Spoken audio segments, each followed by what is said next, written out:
In the American Southwest lies a vast plateau stretching across Utah, Arizona, Colorado, and New Mexico. This is the Colorado Plateau, home to red cliffs, dry canyons, and endless blue skies. The wind here seems to carry ancient stories, while the sun paints deep orange across the prehistoric rock formations. Beneath its harsh beauty, small towns remain, far from the noise of modern life, places where time slows down and distance feels longer. Through this video, we'll take you deeper into the remote corners of the Colorado Plateau, through deserts, canyons, and hidden valleys. From Arizona to Utah, these towns live quietly within the grandeur of the land.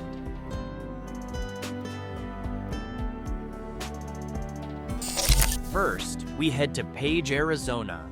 This town was born from a massive project, the construction of Glen Canyon Dam in the 1950s.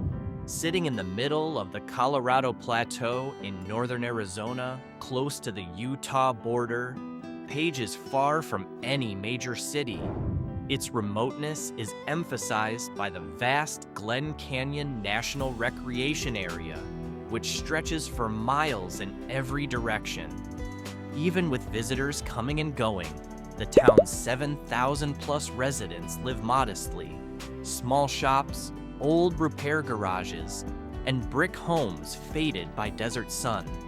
In town, the Powell Museum tells the region's story, from dam construction to early river expeditions. The town's proximity to Lake Powell and Antelope Canyon adds to its quiet allure.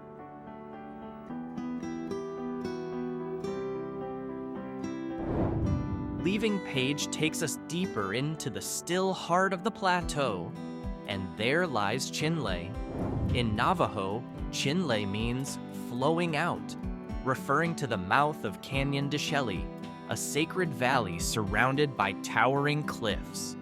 This small town is the gateway to one of the longest continuously inhabited landscapes in North America. With a population of around 3,500, mostly Navajo, Chinle is both a modern town and a keeper of tradition.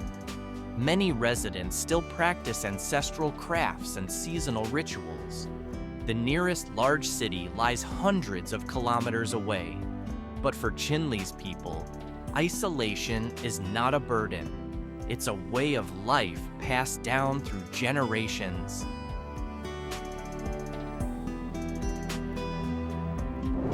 From sacred ground, our journey heads north into southern Utah, where we reach the quiet town of Kanab. Located near the Arizona border, Kanab sits at the center of the grand circle of parks and monuments. It feels even more remote, surrounded by the Kaibab Plateau, with no major urban centers nearby. Yet, Kanab has an interesting nickname, Little Hollywood. Many classic westerns were filmed here, framed by its stunning red rock backdrops. Nature lovers can explore nearby wonders like the Wave, a surreal sandstone formation, and Coral Pink Sand Dunes State Park, perfect for hiking and photography. Kanab has a population of just over 5,000, with most people working in small-scale tourism or services for visitors exploring the region's natural wonders. Others farm and ranch, maintaining a peaceful, slow-paced rhythm of life.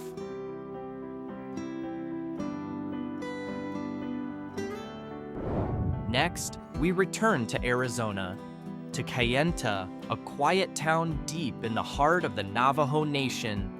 This town stands on arid land surrounded by towering rock formations, like natural fortresses guarding ancient secrets.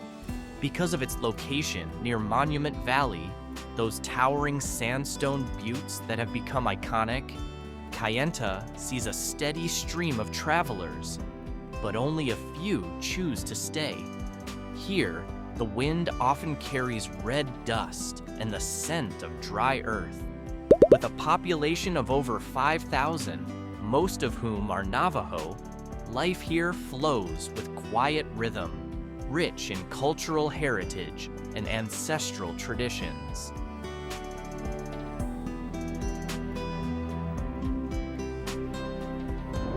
From Kayenta, we move toward a place that might stir even deeper awe, Marble Canyon, where the Colorado River carves through ancient rock.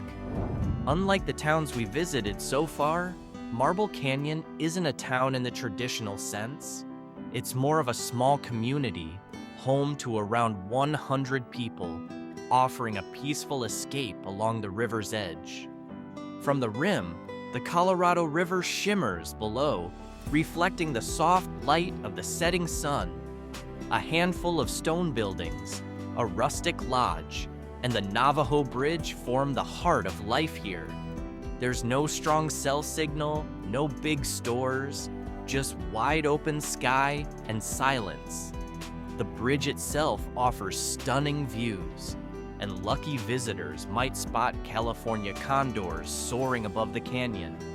Nature lovers come here not just for the dramatic scenery, but for trout fishing, wildlife watching, and launching whitewater rafting adventures into the Grand Canyon. Unforgettable experiences in one of the wildest corners of the Southwest.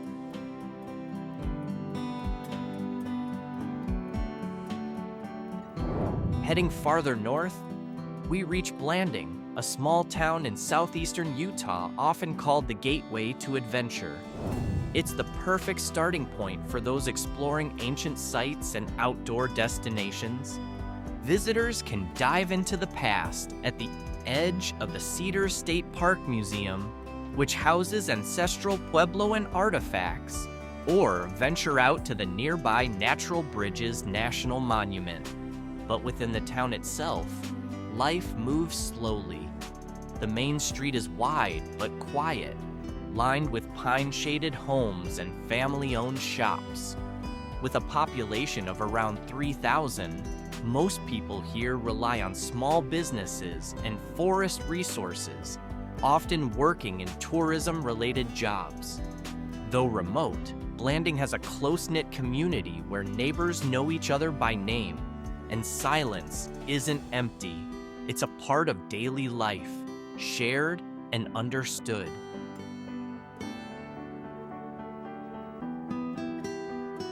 From here, the journey heads west, into a town almost cut off from the rest of the world. If you've ever heard of Escalante, this is it. Surrounded by the vast expanse of Grand Staircase Escalante National Monument, the town feels tucked between sandstone cliffs and deep canyons. Until the 1980s, Escalante didn't even have proper paved roads. But that's exactly part of its charm. Outdoor lovers come here to hike narrow slot canyons like Peekaboo and Spooky Gulch, or explore the Escalante Petrified Forest, where ancient trees have turned to stone. With only around 800 residents, life here requires grit, adapting to harsh weather and long distances. But for locals, the wild land isn't just scenery, it's a way of life.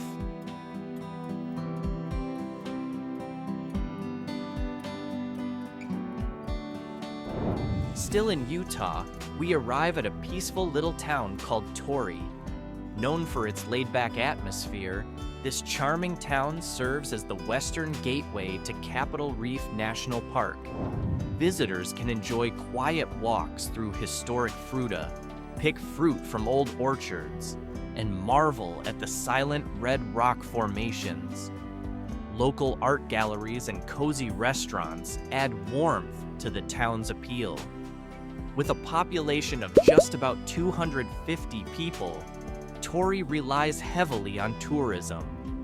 What draws people here isn't just the park, it's the slow, rural rhythm of life, offering a calm escape from the rush of modern cities.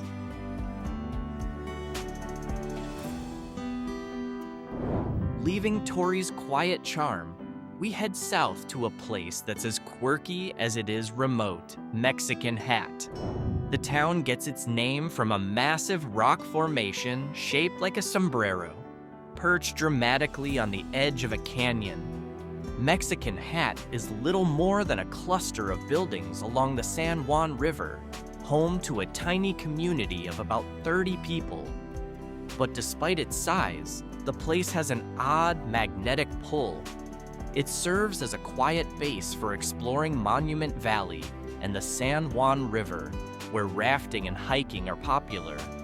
A few local diners and small inns welcome travelers, offering rest beneath endless skies and sandstone silhouettes.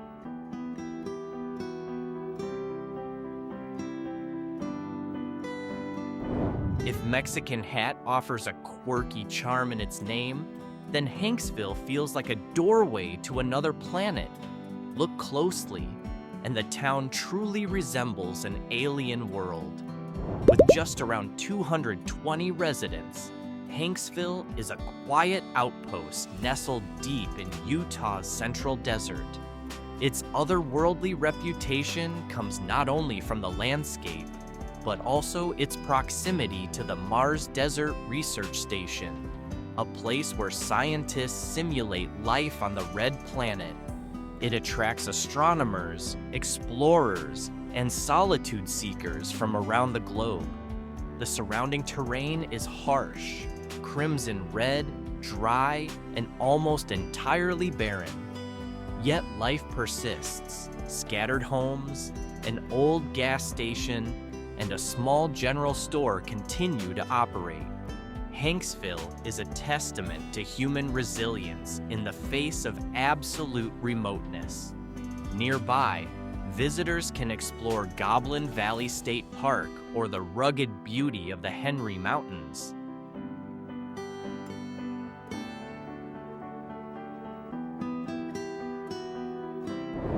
From Hanksville's Martian red sands, we move east to a town that holds deep historical and cultural significance in the Colorado Plateau, Bluff. One of the most remote settlements in southeastern Utah, it sits where the San Juan River carves through ancient sandstone formations. Above the town rise the Twin Rocks, sacred sandstone towers revered by indigenous communities for thousands of years. The restored Bluff Fort historic site offers a vivid look into early pioneer life, featuring original cabins, hand carts, and interactive exhibits. Founded by Mormon settlers in the late 1800s, Bluff was meant to be a rest stop along the San Juan. Today, it's home to a small community of about 250 people, living beneath towering red cliffs that form a natural amphitheater. There's a strong sense of nostalgia here, as if time decided to slow down, but never fully stop.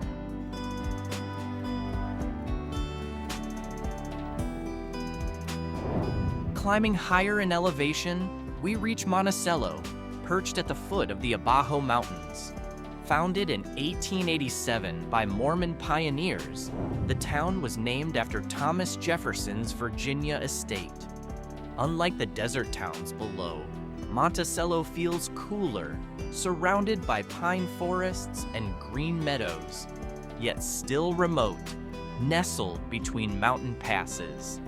With a population of just over 1,700, life here revolves around small-scale farming and mining.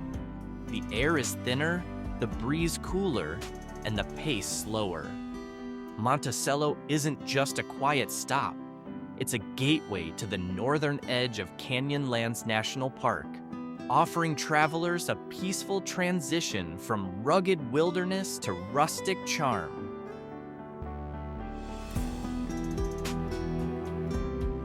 Descending from Monticello, we arrive in Fredonia, a quiet gateway to the north rim of the Grand Canyon. Perched at the northernmost edge of Arizona, just near the Utah border, Fredonia feels worlds away from the bustle of modern life, though it serves as a pass-through to one of America's most iconic national parks. Few travelers linger. Its roads are quiet, shaded by pine forests that give the entire town a gentle stillness. Some parts of the town have been abandoned, buildings left to weather and time. Most who remain are descendants of families who settled here in the 1800s, resilient, rooted, and content in the calm.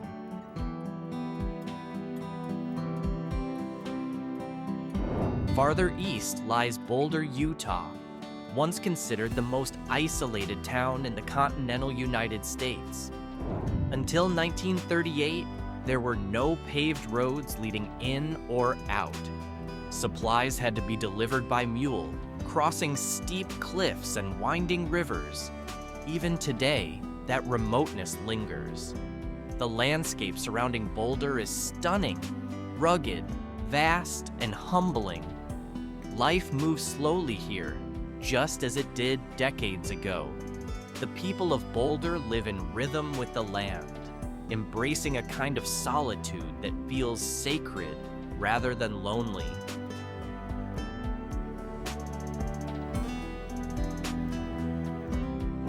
And finally, our journey through the Colorado Plateau ends in Tuba City, the cultural heart of the Navajo Nation.